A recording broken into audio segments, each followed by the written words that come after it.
O Flamengo é futebol e muito mais. Você, torcedor, pode contribuir com as vitórias do Mengão em todas as modalidades. Seja um anjo da guarda rubro-negro e direcione parte do seu imposto de renda para os esportes olímpicos do clube. Assim o Flamengo forma novos campeões e conquista ainda mais glórias. O seu imposto se transforma em ouro, prata ou bronze.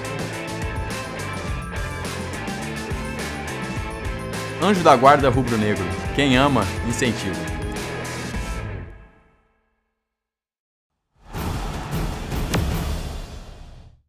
Alô, nação rubro-negra, você deu o play e o segundo capítulo da série O Conselho do Futebol já está no ar. Vem comigo, vamos entender um pouco mais dessa estrutura.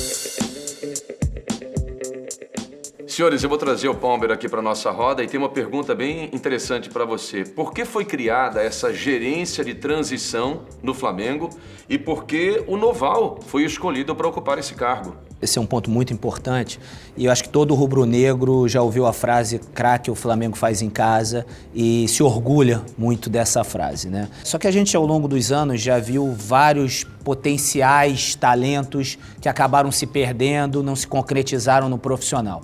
Esse talvez seja o momento mais crucial nesse processo do jogador, né? Desde a formação, que é exatamente a transição para o profissional, né? Então, assim, a gente tem casos de jogadores que a gente entende que eles não estão qualificados para fazerem parte naquele momento do futebol profissional do Flamengo. Nós temos casos de jogadores que amadurecem em tempos diferentes, então que precisam de um amadurecimento. E existem jogadores que já estão prontos para jogar no time profissional do Flamengo.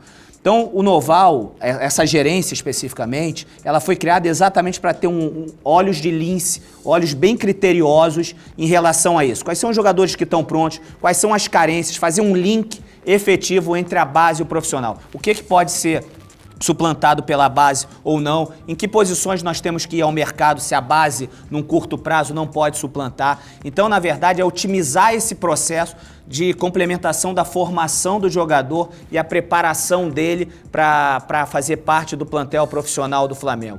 E, obviamente, também é um papel de qualificação da nossa própria base, né? Quais são os pontos em que a nossa base está carente, que não vai poder, num curto prazo ou no médio prazo, suprir as necessidades do profissional, aonde que nós podemos buscar no mercado, quais são os jogadores que nós vamos negociar na base ou não, vamos emprestar para ganhar maturidade. Então, todo esse papel desse momento crucial na carreira de um garoto, né?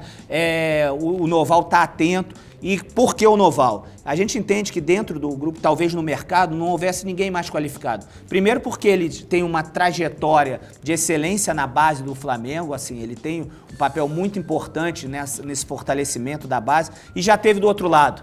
Já foi também diretor profissional, do Departamento Profissional de Futebol do Flamengo, então ele sabe as nuances dos dois lados, então ele consegue fazer perfeitamente esse link e fazer esse processo com assertividade. Eu quero voltar ao BAP e fazer uma pergunta aqui sobre o Marcos Braz. Qual é o papel que ele exerce hoje como VP de futebol dentro do Flamengo? Falar do Marquinhos é fácil. Marquinhos é um cara que viveu momentos assim muito ímpares no Flamengo lá atrás, né? Quer dizer, o último título brasileiro que a gente conquistou foi com ele aqui.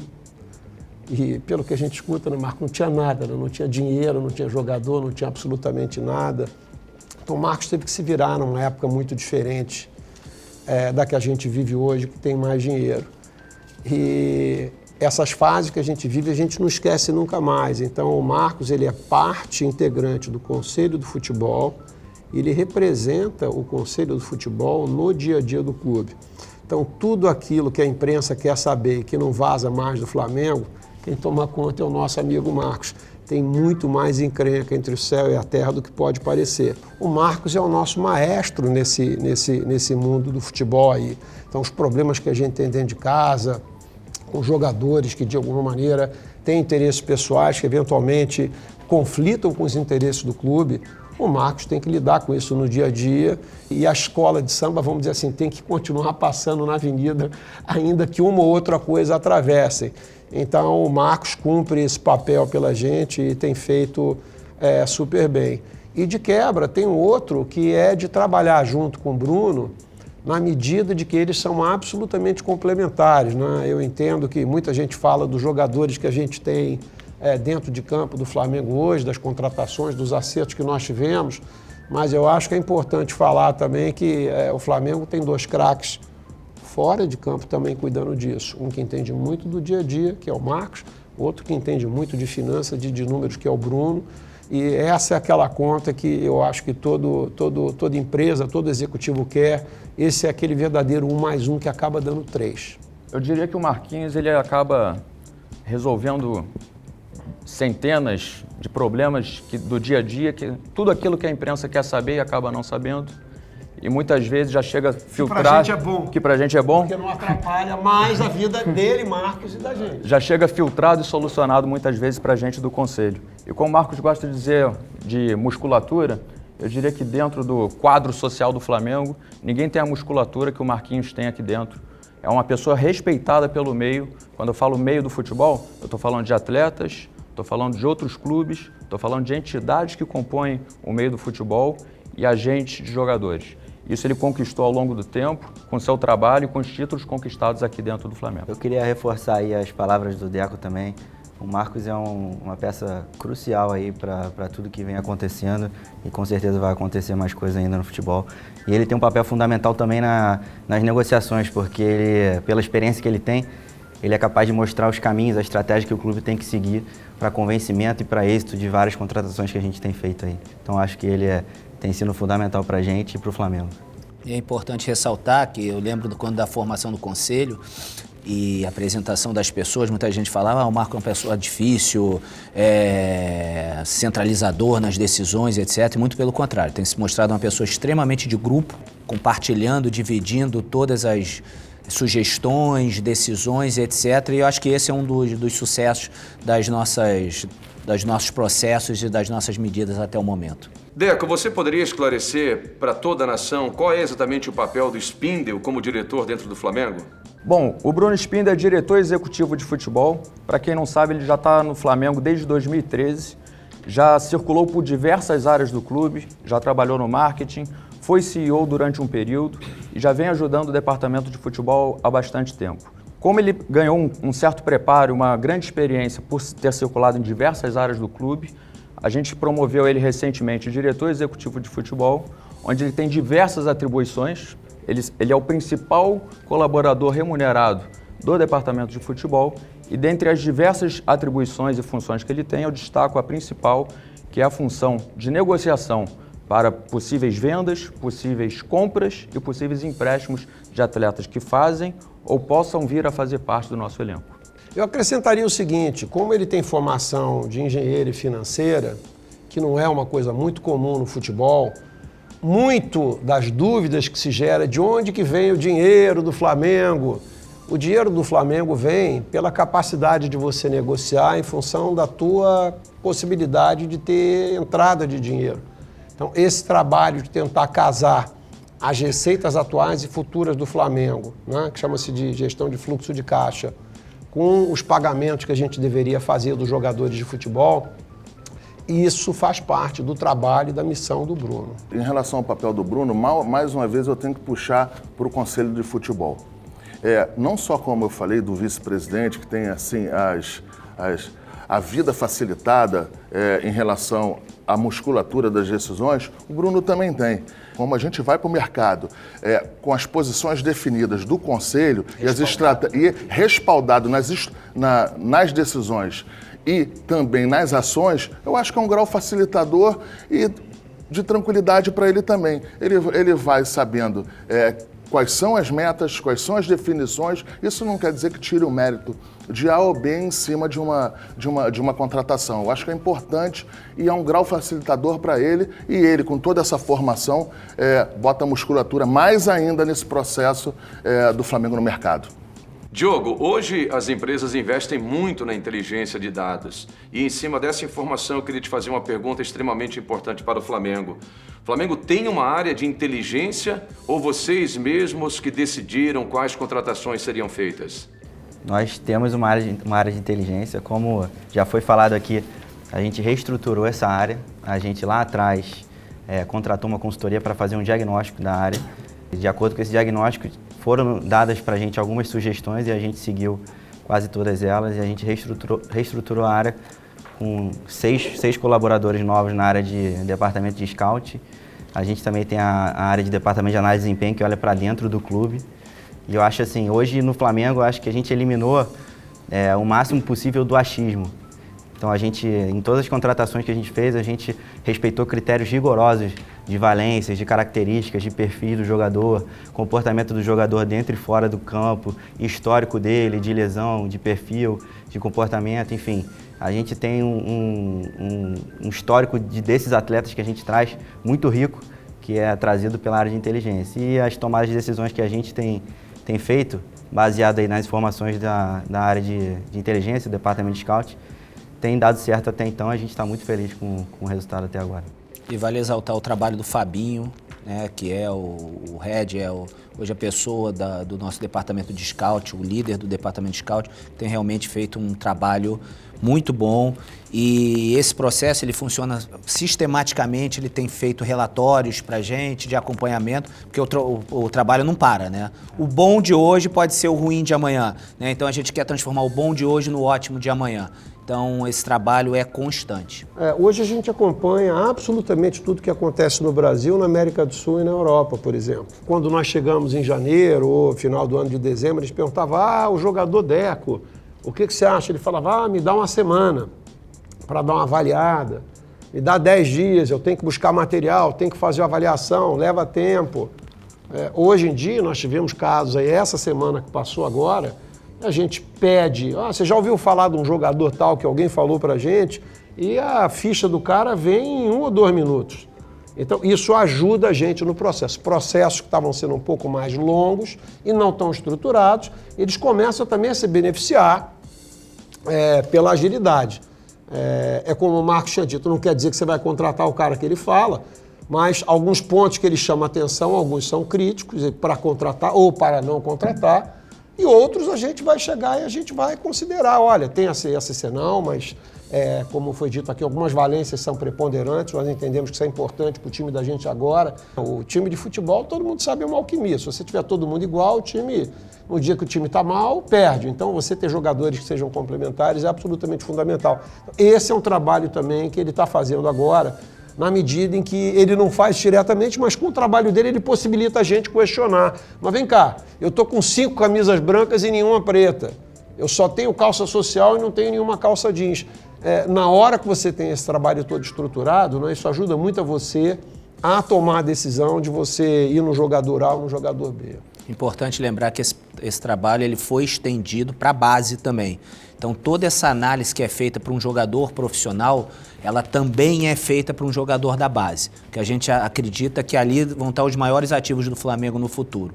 Então, hoje, um jogador da base, fulano falou, ciclano indicou, o famoso quem indica... Não necessariamente do Flamengo. Exatamente. Jogador de base. De base. Então, até quando a gente vai trazer um jogador da base de outro clube para a base do Flamengo, isso também é extremamente avaliado pelo nosso departamento de scout. Falando ainda especificamente sobre possíveis reforços que a gente cogita, sonda, faz algum tipo de consulta, hoje, como a gente conseguiu estruturar essa área de inteligência chamada de departamento de scout hoje em dia, a gente tem pessoas viajando à América do Sul, que é tido como, vamos dizer assim, um mercado um pouco mais barato, de baixo custo, de bom custo-benefício. A gente tem pessoas aqui dentro do Flamengo, dentro do departamento de scout, viajando à América do Sul, passando 10, 12, 15 dias em países vizinhos, fazendo relatórios sobre times e sobre atletas que possam vir a reforçar nosso elenco futuramente. Deco, tem uma questão polêmica para você, hein? Gostaria que você explicasse aí para a nação como são tomadas as decisões dentro do Conselho. É necessária uma maioria absoluta, uma maioria ampla, basta uma maioria simples ou é preciso unanimidade? Explica para a gente, por gentileza. Vamos lá, a gente trata de diversos assuntos, diversos temas e toma dezenas de decisões por semana. Obviamente, apesar de não ser um grupo muito grande, a gente nem sempre vai ter unanimidade. Quando a gente não tem unanimidade, a gente busca o consenso para que todos nós juntos possamos tomar a melhor decisão para o futebol do Flamengo, para o Flamengo. Após essa decisão tomada, essa decisão é levada ao presidente Rodolfo Landim, que, por ser o presidente, obviamente, ele tem o poder de chancelar, de dar o ok, de aprovar ou não essa decisão tomada pelo Conselho. A partir do momento que o presidente Landim dá o ok e aprova a decisão que a gente tomou, essa decisão ela não é mais uma decisão do Conselho do Futebol, ela não é mais uma decisão do presidente Rodolfo Landim, ela passa a ser uma decisão oficial do Clube de Regatas do Flamengo. Em relação ao Conselho, eu acho que tem que ter uma palavra, que a unanimidade, geralmente ela não acontece. Na maioria das vezes, você tem uma questão que você levanta, que você dá... o futebol é muito subjetivo, você dá mais importância a determinadas situações, mas uma coisa que a gente tem e tem usado nesses 8 meses é o bom senso.